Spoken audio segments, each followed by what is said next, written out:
I do. It seems like a lot of times, just from just society, we're kind of trapped in a box by nouns that we don't even think about. And has any of you guys recently, probably in the last decade or 2 decades, starting to realize that you knew all these things growing up? You had all these sayings.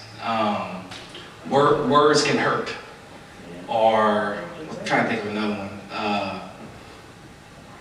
I'm trying to think of a good one. Hurt. So the whole title today, what was it? Words are weapons.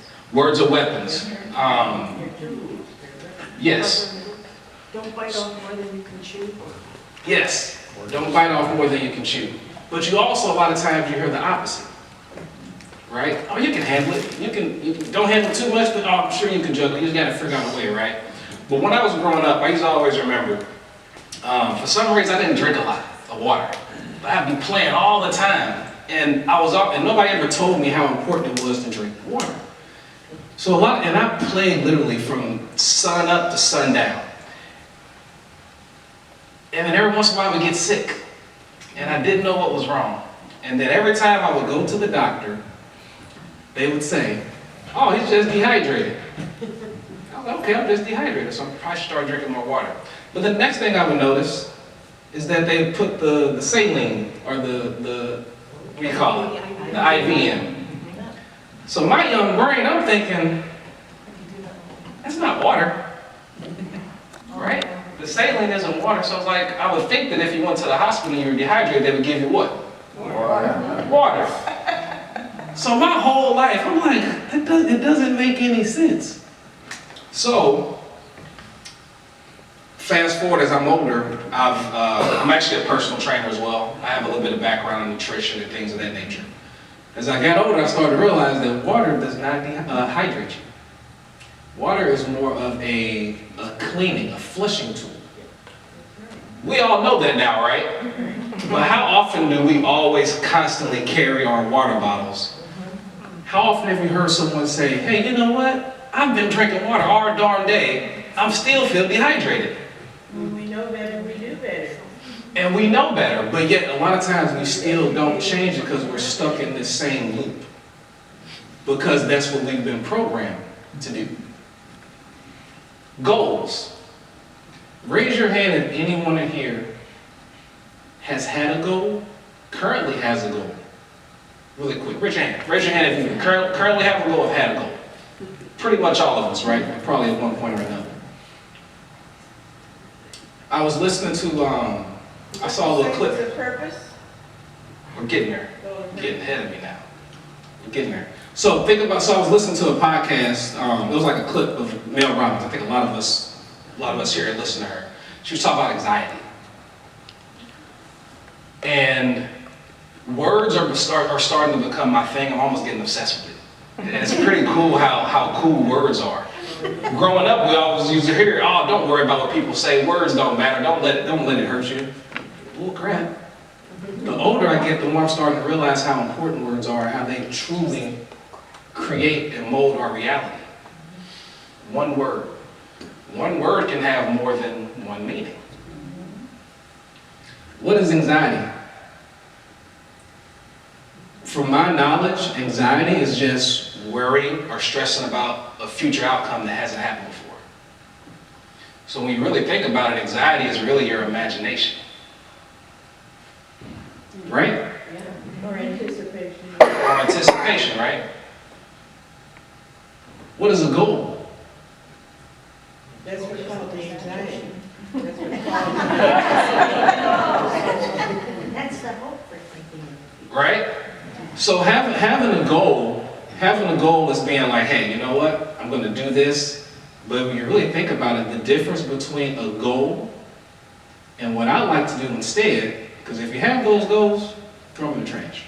Get rid of them. Stop using the word goal. because they constantly move. Yes. And we're putting a time limit. We're putting a time on what we have to do. And what does that time do? That time gives us what? I gotta get it done by this time. If I don't get it done by this time, what's gonna happen? Now in your brain, you're thinking you're doing what? You're thinking you're failing. And then what do we do? We throw that goal into the junk jar. I mean, to the junk, what do you call it? Our junk drawers, right? And every time you go to that drawer, you're opening the drawer, you're like, man, this drawer is getting pretty packed in here.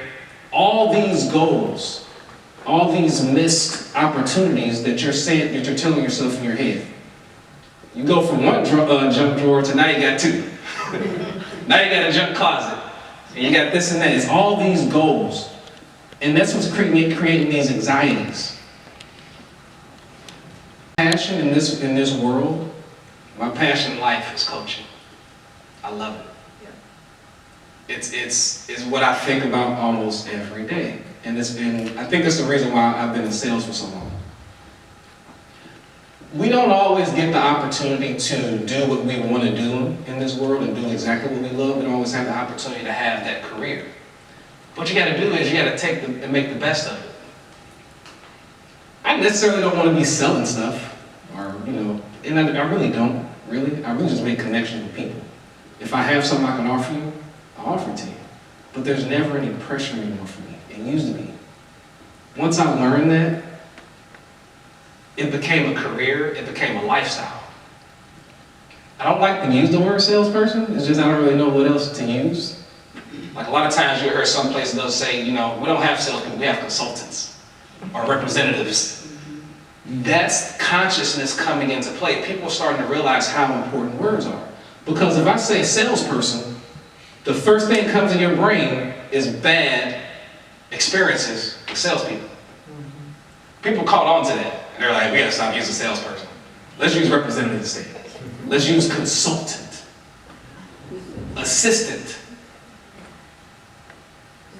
So we know these things, but we have to remember and slow down and think about how important our words are and how they change and create our reality. Being a coach, the thing that I pride myself on most, and I love coaching with the little ones the most. They're the best. If you give me about 3 years old to 8 years old. And most wouldn't think that that's the best age group to coach, but it really is.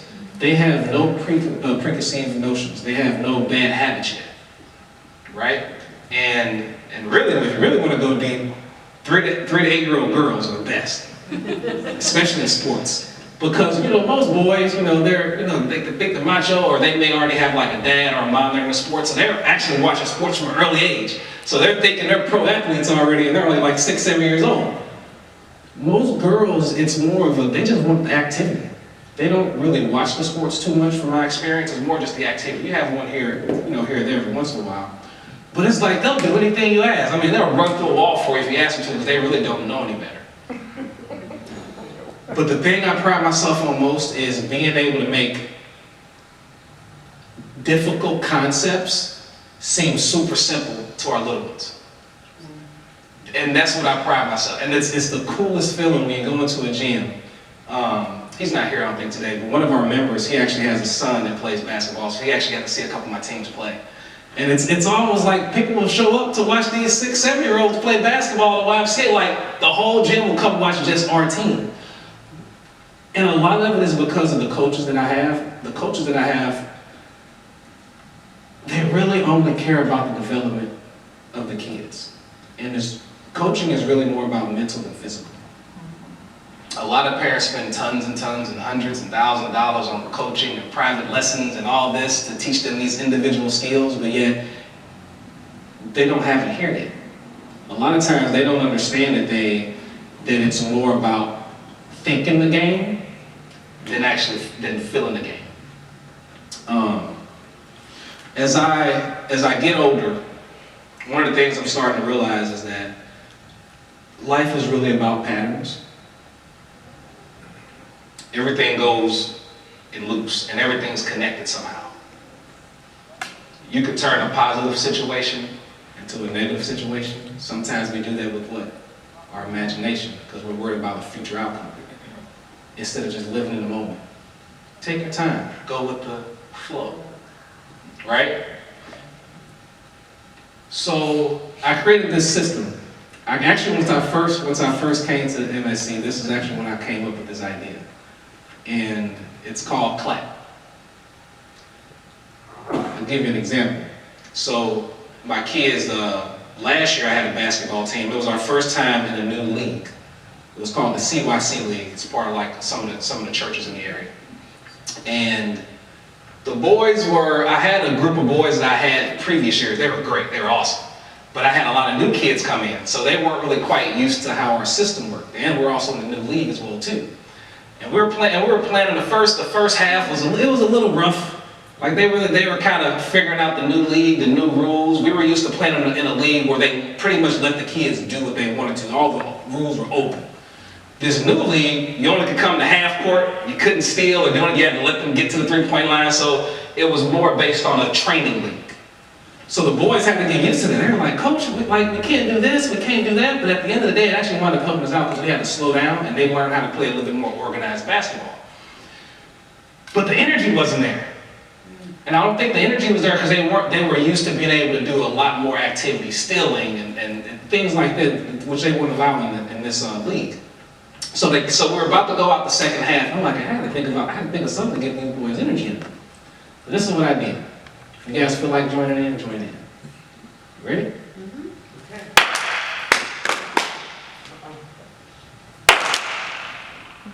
Focus.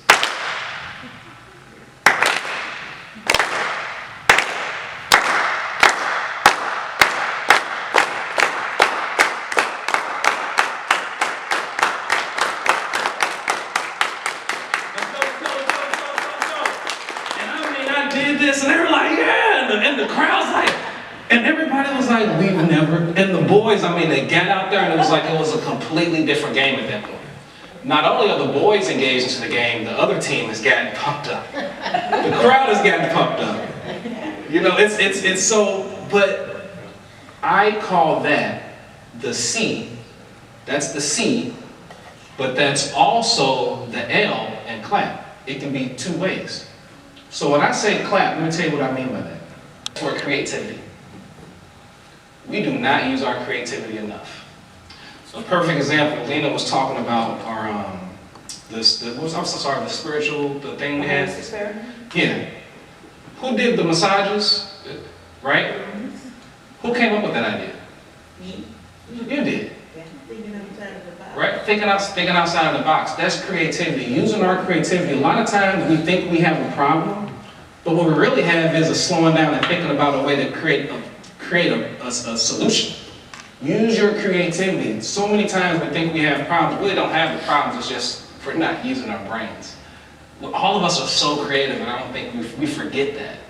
We forget that childlike imagination that we have. And when you think about all the greatest businesses and corporations and organizations, it all started with an idea that somebody thought was crazy. Am I right? It all started with an idea that somebody thought was completely insane. And somebody willing to not worry about what others think and to just go with it. And what's crazy is, and it's wild, the people that are the closest to you, those are the ones that actually are usually against your idea the most, or give you the most pushback.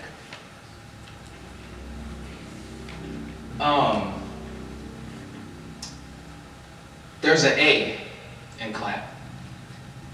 And I don't care how much you plan, I don't care how creative you are, I don't care how much you live in the moment, but if you don't act on it, it's a waste of time. You have to take action. I've been on this obsessive thing lately, and it's kind of nipped me in the butt a little bit, which is why I haven't been here a lot of Sundays. But I've gotten to this position where I'm like, you know what? I'm gonna just start saying yes to everything. I'm gonna just say yes, because I've noticed that in the last, and I bring this up a lot of times whenever I speak. I bring this up often. I don't know what the heck it was. Whenever the pandemic happened, a lot of things changed for me personally. I don't know how you guys feel about it, but my thought process changed. I just started saying yes to everything. Anything that came my way that I had a slight interest in.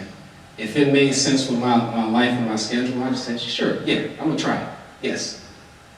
And things just start growing. But that's me just deciding to take the action. For too often in my life, I was a huge thinker. I thought everything 1,005 different ways.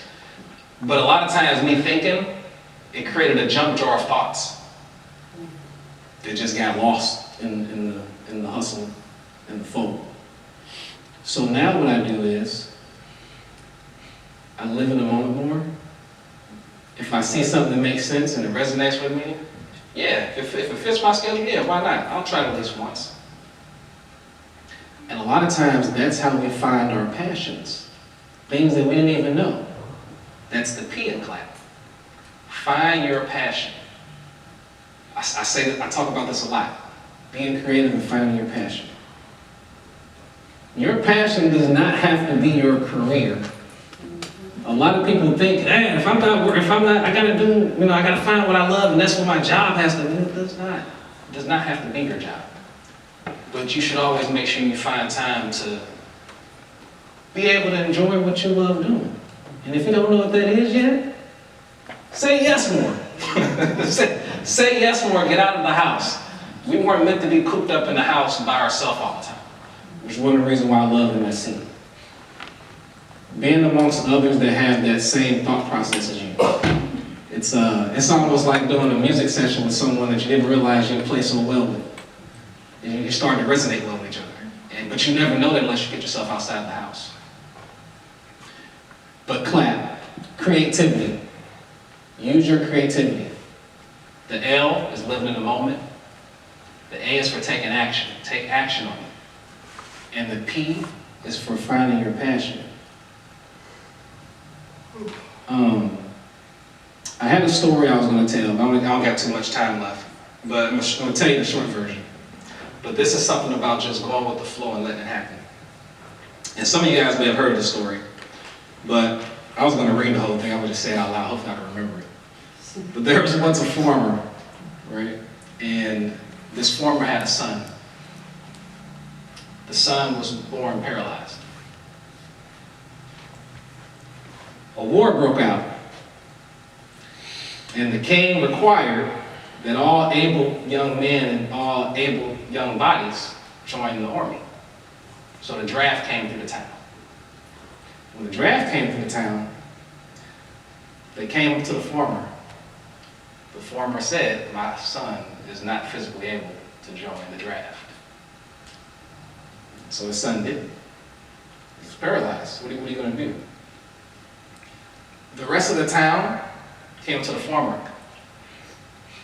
Told the farmer, man, you're so lucky and you're fortunate that your son did not have to be drafted.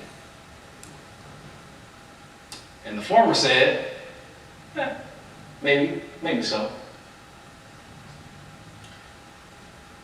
A little bit later, tons of kids in the town. This young gentleman was really good with reading, writing, telling stories. He was really good with arts and crafts. He taught all the kids in the neighborhood how to read, how to do arts, all these cool things. And all the people in the town like, man, this guy's he's bright. Like, we didn't realize he can do so many different things. Because all they were looking at was his disability. A lot of times these disabilities we have become superpowers because it gives us more focus, more attention on other things. Now there's a lot more to this story. You can actually make it a lot longer and put a little more depth on it. But at the end of the day, what you put your attention on is what's going to grow. If we so much focus on all the negatives and all the uncomfortable things that are happening in the world, guess what's going to grow? Guess what you're going to think about? You're like a magnet. You're literally like a magnet. So if that's all we talk about, and that's all we think about, that's all that's going to be on our brain, and that's all that's going to manifest in our everyday world. If you're only thinking positive thoughts, guess what's going to happen? Or if you're only working towards things that's your passion, guess what's going to happen? You're going to only think those things. And the people that surround you and come to you are going to be those positive things that help you create your reality. You create the room that you want to be in. So just think about that the next time before you have a conversation with someone. Because I don't know how often, I don't even try. But whenever I coach, it's usually not us just having good teams. We just somehow luck up with having the best parents. People often ask me, how's your team so good? And it usually comes down to the coaches is that we really just focus on the individual athletes, and then that's it. And then the parents see that we actually care. And then the parents that may not have been the best parents on another team, it's like they just changed their tune because they're like, oh my God, these coaches, they actually care. So it's really what you're focusing on.